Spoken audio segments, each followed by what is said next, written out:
here what I need to know is when I solve equations, I use inverse operations.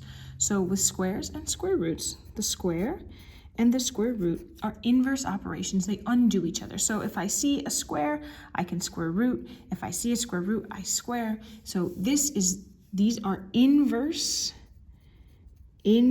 operations. Just like adding and subtracting undo each other, these two operations undo each other.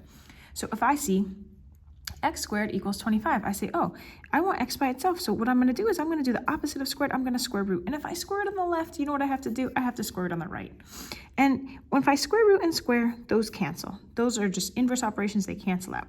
What's the square root of 25? Well, it's what number times itself equals 25? And I think to myself, well, 5 times 5 equals 25, but there's another number that also equals 25, and that's negative 5.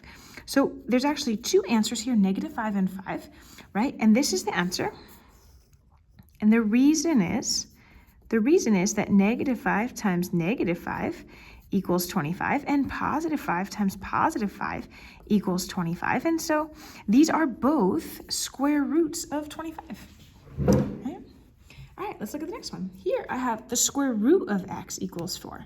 Okay, so I see the square root and I think, oh, let me undo the square root to get x by itself. The opposite of square root is squared.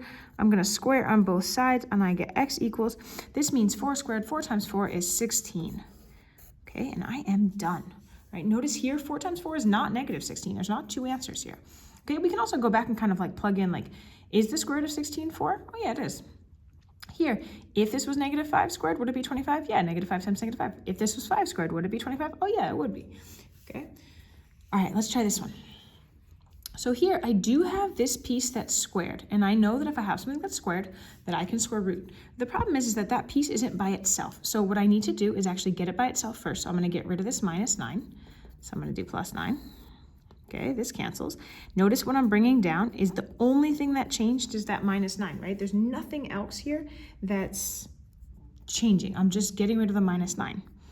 55 plus 9 is 64. Now I have something squared, so I'm going to do the inverse, which is I'm going to square root.